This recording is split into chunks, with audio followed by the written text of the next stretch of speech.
So guys, let's quickly begin with India Physical Environment, which is 11th standard NCERT book. Let me quickly help you to go through the syllabus which we just saw now. If you can see, first we have India location, which we have already seen with respect to latitude and longitude, right? Structure and physiography, where we need to see mountains, plateaus, plains and all, which we have already seen. Drainage system, rivers, we have seen. As I have told you, we have to go in detail here. Climate I have explained in detail, but I will tell you some additional factors which are important. Can you see here natural vegetation? We saw, but that was not proper. We have to see in detail here. Soils is the additional chapter. Natural hazards and disasters are also important associated with this. So guys, as I have already told you, if you can understand some of the basics of 9th standard, it would be easy for us to cover 11th standard NCERT book. I hope you have just revised it. So let's quickly begin with this particular chapter. So the unit 1 is actually about the India and its locations. Can you see this? The mainland of India extends from Kashmir in the north to Kanyakumari in the south, Arunachal Pradesh in the east to Gujarat in the west. This was asked once, which is the westernmost and easternmost states of India. So you will be knowing, but still I am just reading it out. And the territorial limit of a country extends till 12 nautical miles. This I want to explain now. See guys, if you actually consider a coast and if you have some islands here, you actually draw an imaginary line between high tide and low tide. Remember, tide means because of the gravitational pull of the sun and moon, we usually observe the water level rises. Whenever the water level rises, we call it high tide. So whenever the water level comes down, we call it low tide. Fine. Now an imaginary line which is drawn in between high tide and low tide is actually called as baseline. Water whichever is present inside this baseline is called as internal waters. First you can listen, then again go back and write. Then when we say in ocean, we usually use nautical miles. On land, kilometers. In ocean, it is nautical miles. 12 nautical miles from the baseline is actually called as territorial waters. What is the meaning of this? The meaning of this is, as the name itself indicates, territory. It is part of India's territory. Can anyone enter into India's territory without India's permission? No. Similarly, here also whenever we talk about territorial waters, the meaning of this is international navigation, that is other ships cannot enter into 12 nautical miles.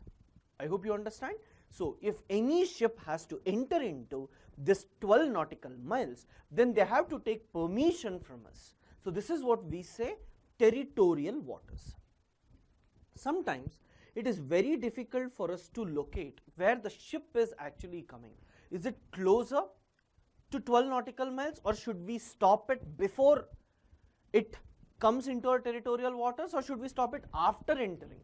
So to remove these doubts, there is an international organization called as United Nations Convention on Law of Sea, which says that there can be another 12 nautical miles from the territorial waters, or in total 24 nautical miles from the baseline. It is called as contiguous zone. One of the most important aspect of this is, if there is a foreign ship here, our navy can go and ask them where you are heading towards. If they say we are going to Sri Lanka or so, they will ask you go straight, don't enter into India's water. So we call it territorial waters and contiguous zone. Next, from the baseline, if I actually take 200 nautical miles, then I call it exclusive economic zone. What is the meaning of it? Exclusively economic activities in this zone is allowed for the host country, that is India. So we say baseline is an imaginary line between high tide and low tide. Water whichever is present inside the baseline is called as internal waters. Waters which are present within 12 nautical miles is called as territorial waters. 24 nautical miles is called as contiguous zone. 200 nautical miles is called as exclusive economic zone. Let me take another scenario where you have India and Sri Lanka.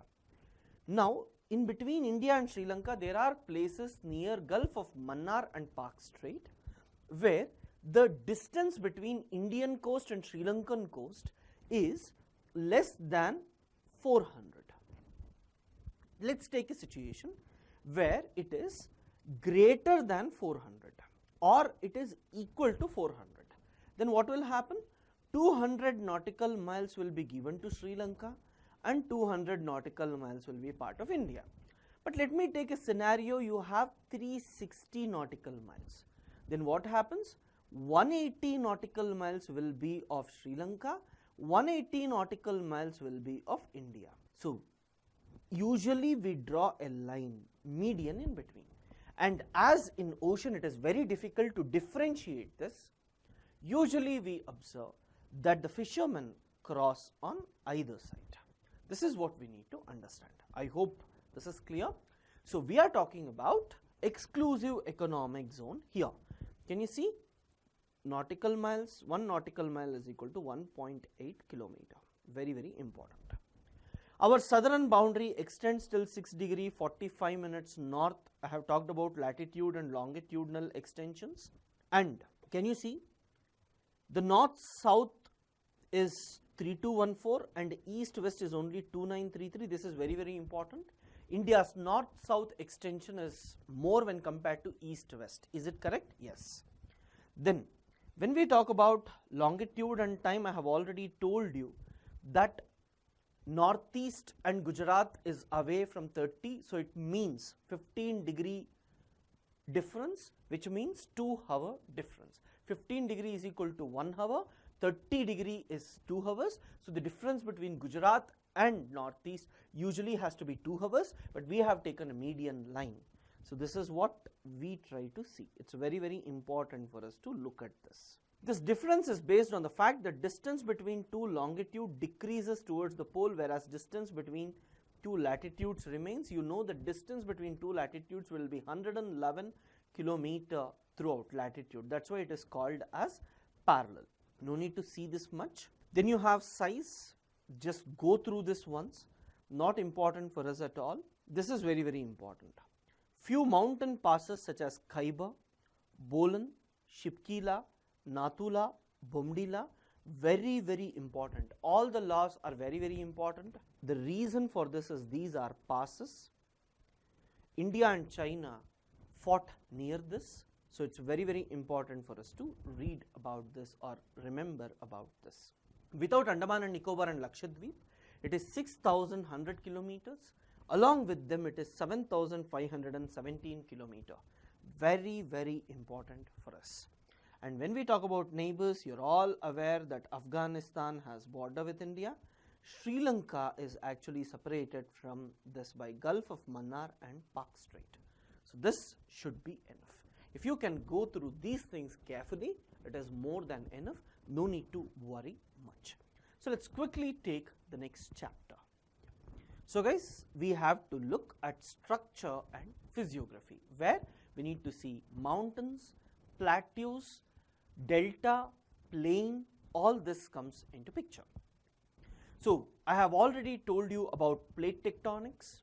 So it's important for you to see here that Indo-Australian plate hit the Eurasian plate, and because of that we have got several structures here. So on the basis of this, we have to see. I have already told you how the plains are formed and how exactly we have maintained it. Now let us see the first important aspect, that is the peninsular block. As I have told you, the peninsular block in the north actually starts from Aravalli range near Delhi, and then they roughly move parallel to Yamuna and Ganga river, and then they reach Rajmahal hills, correct? And then you have a Malda gap. I showed you how they turn the Malda gap. Along with this Malda gap, apart from this, we usually have the Karbi Anglong or the Meghalaya plateau in the northeast, and Rajasthan in the west are also extensions of this block. What is the meaning of this? You have Aravallis till Rajmahal hills, and then you have northeast India, especially Meghalaya plateau and Karbi Anglong plateau, and on this side you have Rajasthan. So this is what the northern part of peninsula looks like, and as I have already told you, above Ganga whatever comes is plains, and what separates the northeastern parts from the remaining part, it is Malda fault in West Bengal, and this is what I am telling you. This Malda fault, Ganga which comes here starts moving in this direction, again it turns downward. The reason for this downward movement is the Malda fault which is actually present. You can see a place by name Malda in your atlas, especially in West Bengal, and this separates northeastern parts from the Chotanagpur plateau. In Rajasthan, you usually observe desert-like features. Then, the peninsula is formed essentially by great complex of ancient gneiss and granites, and since the Cambrian period, the peninsula has been standing like a rigid rock, with exception of some of its western coast which is submerged beneath the sea, and some other parts changed due to tectonic activity without affecting the original basement. The meaning of this is, if we actually consider the Indo-Australian plate and the peninsular plateau, we usually observe that the plateau is something like this, and because of this you have Western Ghats here, and there is some plains which is inside water, and as there is area which is inside water, ships can come closer to the coast. I will just show you. When we actually consider the peninsular plateau, it is like this. Western Ghats is present on this, and usually the sea level is still here. Now whichever river moves here, they deposit in this region.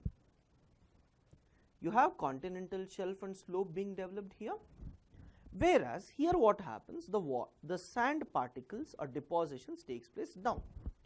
Only here some parts of estuaries will be formed.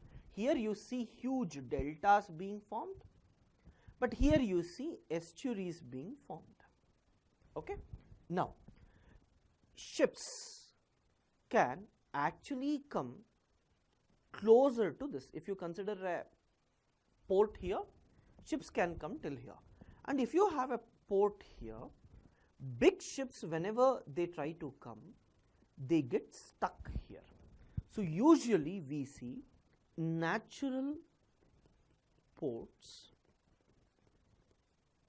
on the western side, and we see artificial ports. Not all are artificial ports, mostly they are artificial ports on the eastern side.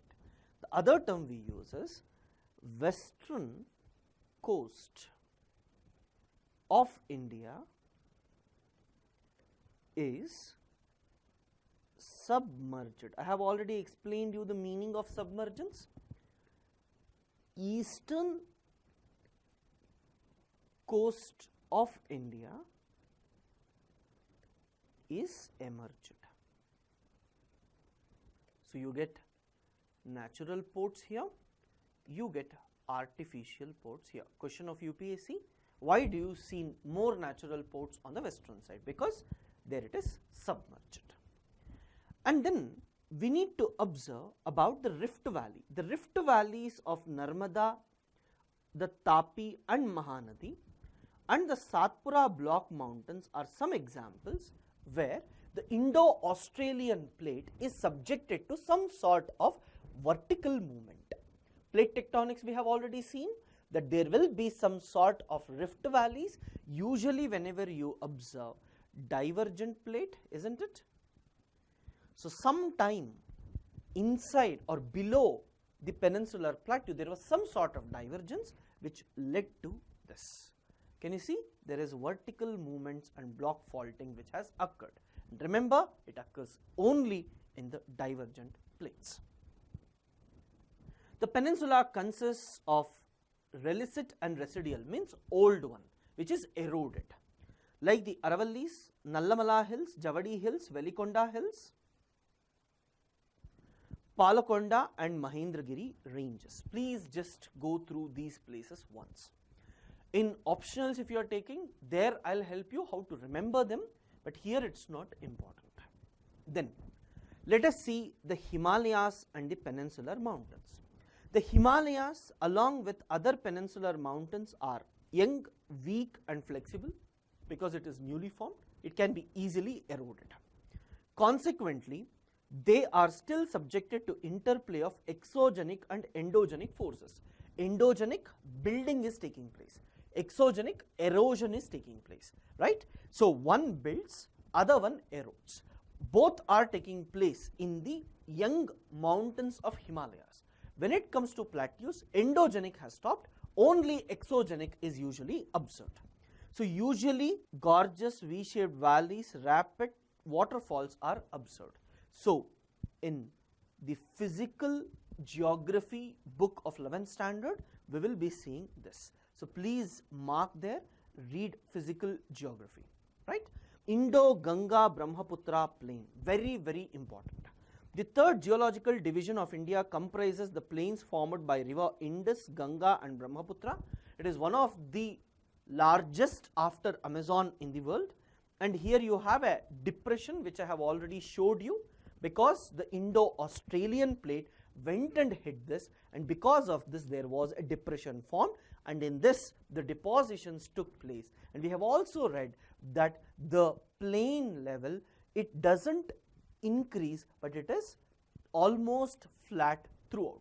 Because it is flat, rivers whenever they go, they meander in this region. Since then it has been gradually filled by sediments brought by Himalayan and peninsular rivers, and the depth would be till 1000 to 2000 mean.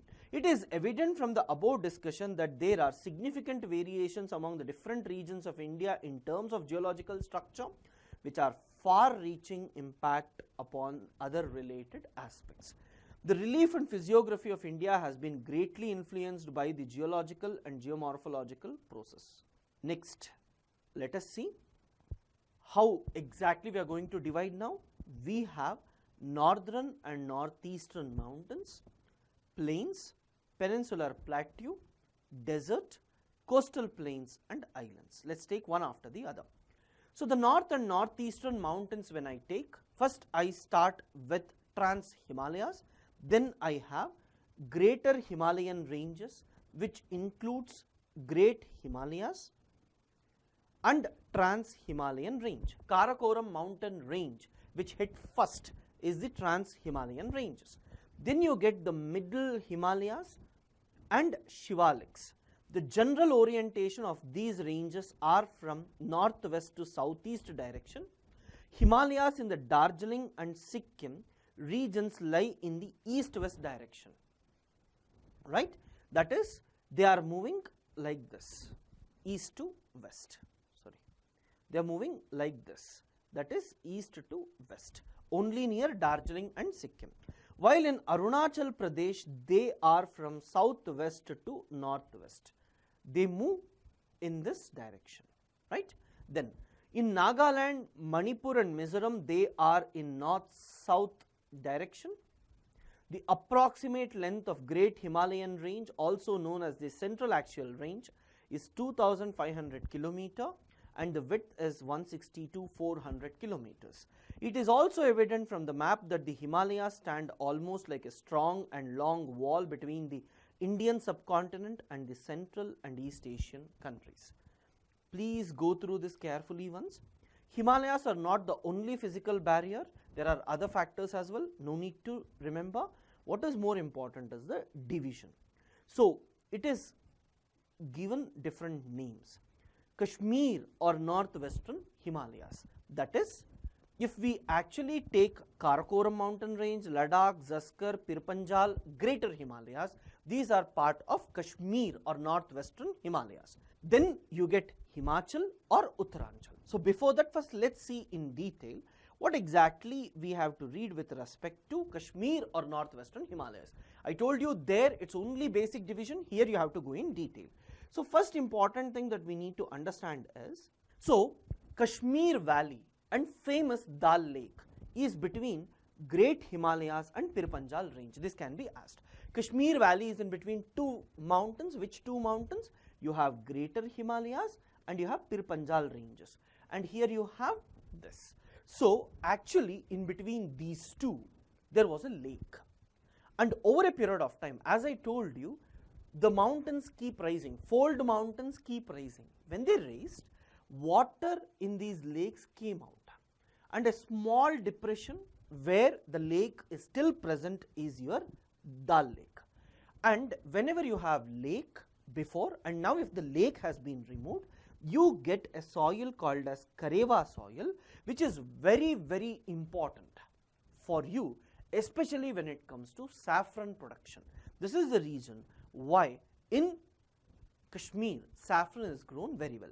It is believed that they are thick deposits of glacial clay and other materials embedded with moraines. That is, glaciers, whenever they move, the sediments whichever they bring is actually called as Karevas. Usually they deposit in the lake, and once it is moved out, you get Karewa soil. Karewa soil is present in which part of India? It is present in Kashmir. Important glaciers of South Asia such as Baltora and Siachen. Siachen glacier is very, very important in between India and Pakistan. Pakistan occupied Kashmir and Indian border is present here. Now when we actually observe this particular region, 4 days once one Pakistani soldier dies, but within 2 days one Indian soldier dies, not because of fighting but because of extreme temperature. So this is very, very important for us. And then the Karewa formations are important for saffron, right? Some of the important passes like Zojila on the Great Himalayas and Banihal on the Pir Panjal, Fotula on the Zaskar, Kardungla on the Ladakh ranges are very, very important. I want you to go through all of this once. Some of the important freshwater lakes such as Dal Lake and Vular Lake and saltwater lakes like Pangong So and Somururi. Please remember this, guys. Dal Lake and Vular Lake are the freshwater lakes. Pangong So and Somururi are the saltwater lakes present in Himalayas. When you look at these names, you usually feel they may be present in Northeast India. But remember, they are present in the Tibetan region. I want you to identify all these places in your atlas, or at least please type it in Google and mark it in your atlas. This region is drained by the river Indus and mainly its tributaries of Jhelum and Chenab. The Kashmir and northwestern Himalayas are well known for its landscape, tourism. You're all aware of it. Srinagar is the capital. Dal Lake in Srinagar presents an interesting physical feature.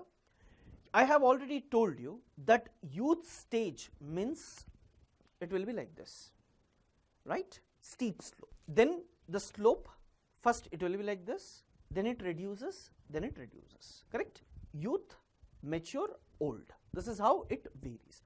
Unfortunately, Jhelum river usually is present like this. The river enters. Immediately after this, you have valley. Valley means it is something straighter, that is, valley is straighter. So when valley is straight, again if you see down, it looks like this. The meaning of this is, first it is like this, then it is like this, then again it is like this. So actually Jhelum is in its youth stage, but as soon as it comes on the Srinagar valley, it moves in this way. and then again it goes down. So we say Jhelum river is still in its youth stage. It has not entered into mature stage. We call it completely matured only if the entire area is like this. But here what is happening? First you have steep, then like this. So because of this, it is still in its youth stage, but when it comes here, it meanders. So Jhelum is the river which meanders in its youth stage. UPSC question, why do you see floods in Kashmir? Because of Jhelum river which meanders in its youth stage. The option will be correct. Usually you get confused, how can a river meander in its youth stage? So by looking at that word, you get tempted and you mark it wrong. So you should be careful. The next important thing that you need to observe is with respect to Himachal and the Uttarakhand Himalayas. So here what you usually see, tributaries, this part is between Ravi river in the west and Kali. So here it is actually in between Himachal and till Uttarakhand. So you can usually identify this particular Himalayas. So we call it Himachal or Uttarakhand. It is in between Ravi river and the Kali river. It is drained by both Indus and the Ganga. The tributaries of Indus, that is Ravi, Beas and Sutlej, and tributaries of Ganga, that is the Yamuna and Ghaghra, usually flow in this region. The northernmost part of Himachal Himalayas is an extension of the Ladakh or cold desert, and here you have Spiti subdivision, not required but just see once. These are great Himalayan ranges.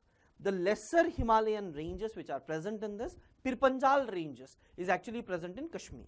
So if you see Doladar in Himachal Pradesh and Naktiba in Uttarakhand, they are part of lesser Himalayas. And then what you have is Shivaliks. You all know that greater Himalayas is continuous. Lesser Himalayas has some passes in between or breaks in between. Pirpanjal, Doladar, Naktiba, all these are best example of lesser Himalayas. And then you have Shivaliks which also broken into pieces. Some hill stations are present in this region, and you know that the two distinguishing features of this region is Shivalik and the Dun formation. Some of the important duns in the region are actually your Chandigarh Kalka Dun, Nalagarh Dun, Dehra Dun, Harike and Kota Dun. Very, very important. So let us see what exactly is the cross-sectional view. So can you see first, you have Kunlun Shan mountain, Tibetan plateau, Kailash ranges, Ladakh ranges, Greater Himalayas, Middle Himalayas, Shivaliks, Ganga plain. This is how the structure is actually present, right? So after this, let's see. There is a particular community called as Bhotias who are present in this region, and they usually migrate. Whenever they migrate in search of summer grasslands, usually we observe that they enter into the other parts of Ladakh and all, and they give information if there is anything associated with Chinese incursions as well. So when we talk about the famous Valley of Flowers is also situated in this, UPSC usually gives you Valley of Flowers is present in which of the following regions. So you should be knowing it is present in the Himachal or Uttarakhand Himalayas, and the Prayags are also present in this region. Then you have Nepal Himalayas, we are not interested, we need to see the Darjeeling and Sikkim Himalayas.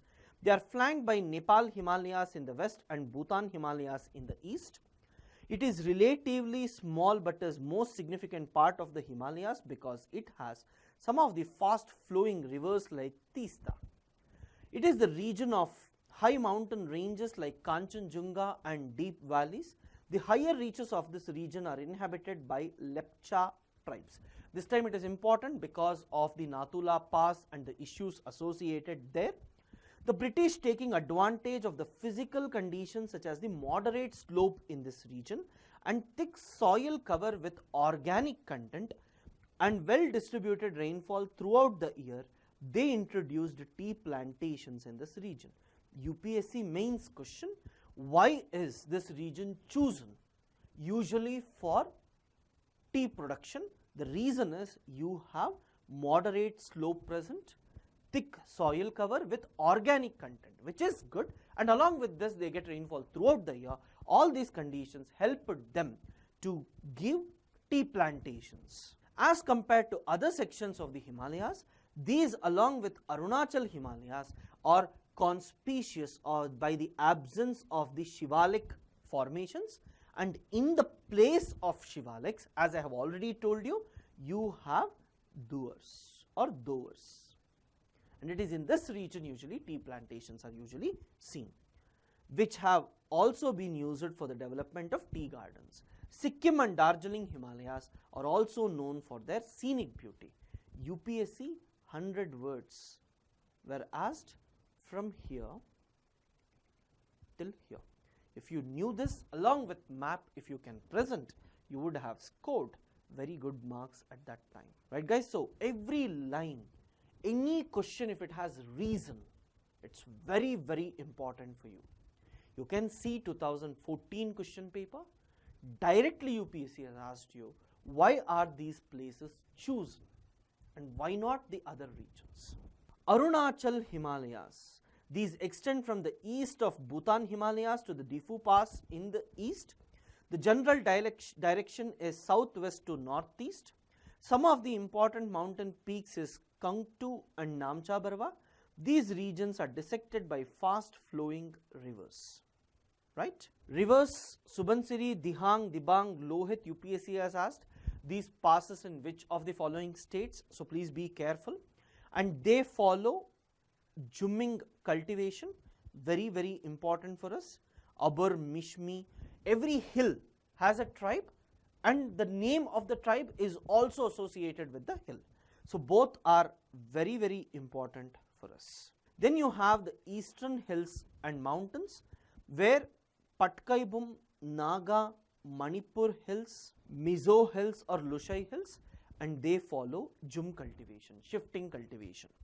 Very, very important whenever we talk about Northeast India, right? And the physiography of Manipur is unique because you have mountain surrounding the valley throughout, and you have Loktak Lake in between, and the deposits are called as molasses deposits, soft deposits which are present in the lakes, and most of the rivers in Nagaland form the tributary of Brahmaputra, while two rivers of Mizoram and Manipur are tributaries of Barak River, which is in turn tributary of Meghna River. When they wanted to construct a waterway on Barak River, UPSC question was, Barak River is a tributary of which river? It is Meghna. Most of the students got confused and they marked it Brahmaputra. So what exactly you see? You have mountains, western side is India and eastern side is Myanmar. Rivers flow on both the sides. Till Nagaland, rivers go and join Brahmaputra. Below Nagaland, the rivers go and join Meghna. Barak River in turn joins Meghna. The east flowing river join Chindwin River, and the Chindwin River in turn joins Irrawaddy River. Can you see here? Tributaries of Chindwin, which in turn is a tributary of Irrawaddy River. Every line can be a question. So what did we see? Northeastern Himalayas, if we consider, some rivers flow to the west India, flow to the east Myanmar. Whichever rivers flow to the west, if you consider till Nagaland, they are actually tributaries of Brahmaputra. If you look at Mizoram and Manipur, they are actually tributaries of Barak River, and Barak River is in turn tributary of Meghna. Whereas when we actually consider the eastern side, the rivers go and join Chindwin River, and Chindwin River is a tributary of Irrawaddy River. This is what we need to understand when it comes to this. Then what is more important for us is with respect to northern plains. We have already seen this. You have Babbar, Terai, correct? And then you have Bangar and Kaddar. You know Bangar is old and Kaddar is new. Babbar is a narrow belt ranging from 8 to 10 km parallel to the foothills. As a result of this, the streams and rivers coming, they disappear. Can you see disappear in this zone? South of this you have Terai belt where the stream re-emerge, and they are marshy, very good for agriculture. And then you have old and new alluvial. Old is Bangar, new is Kaddar, and if you have salt in this, you call it Kankar, correct?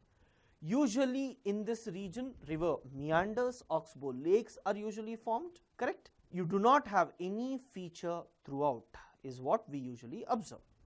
Then you get the peninsular plateau, which can be divided into Deccan Plateau, Central Highlands and Northeastern Plateau. I have already talked about this. Now let us go in detail about the Deccan Plateau. So it is bordered by Western Ghats in the west, Eastern Ghats in the east, and the Satpura Maikala ranges, Mahadeo hills in the north.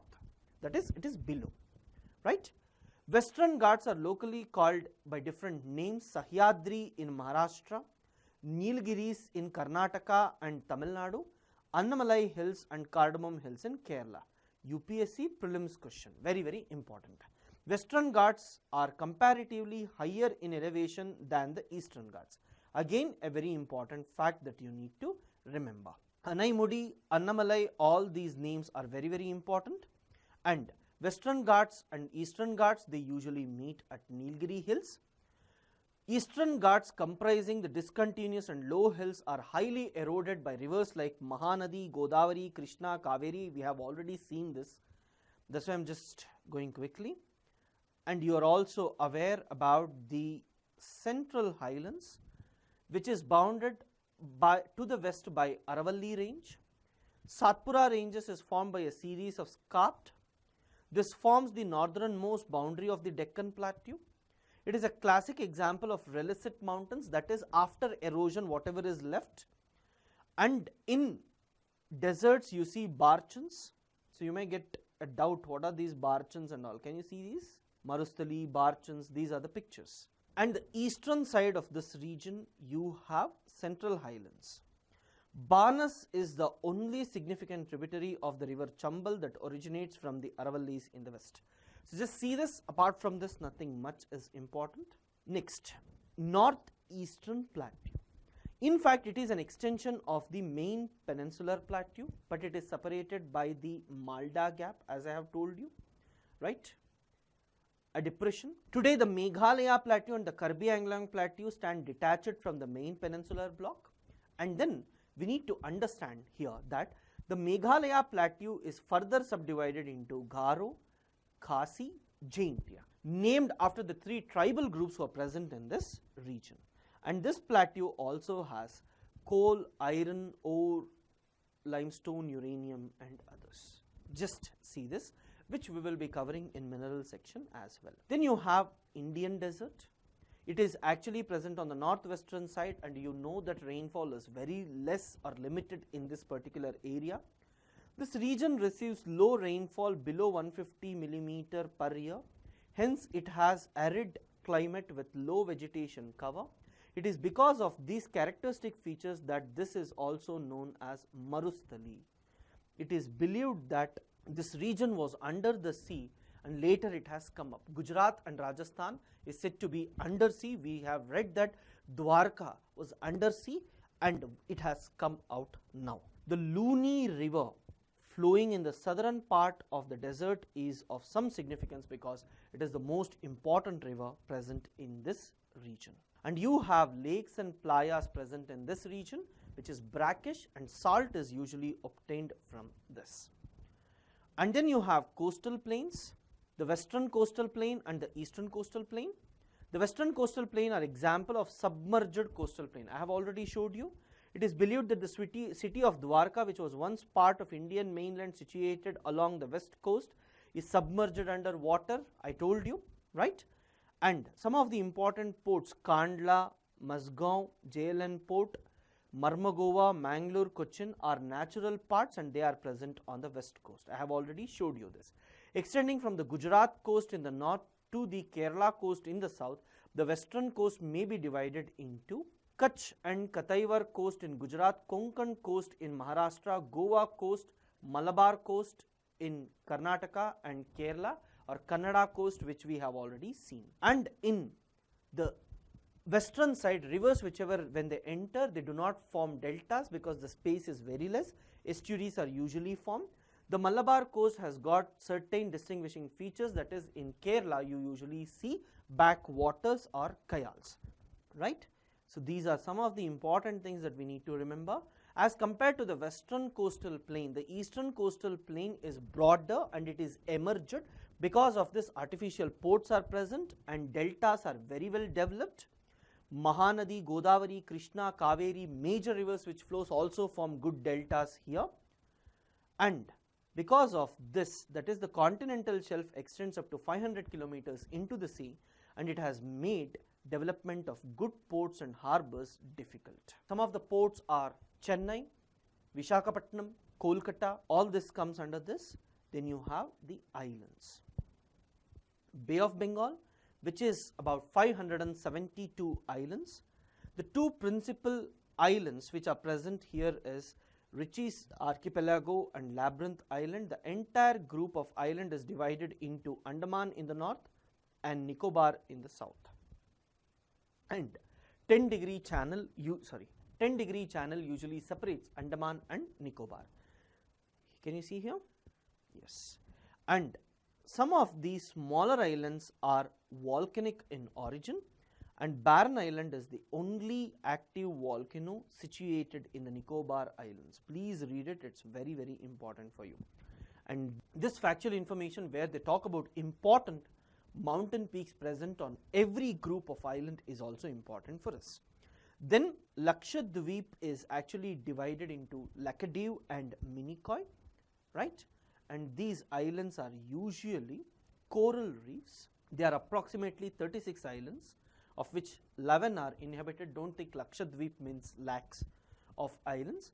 Minicoy is the largest island with an area of this, and the entire group of islands is broadly divided by the 11th degree channel, north of which is Amindivi Island and to the south is Cananore Island. So 10 degrees separates Andaman and Nicobar. Amindivi and Cananore is separated by 11 degree. Very, very important. Please try to see this once. Coral reefs usually look like this. Is it fine, guys? So it's very, very important for us. Please see this. Can you see here? In which part of Himalayas do we find Kareva formation? Can you tell me? Kashmir Himalayas. Loktak Lake situated in Manipur. These type of questions. Which one separates Andaman and Nicobar? 10-degree channel. UPSC prelims question also. Right? So please go through these things carefully. Every line is important. We have already seen, we are just memorizing the facts. People ask, sir, notes for NCERT. Every line is important. What is the use of notes? Right? So let's quickly take the next chapter.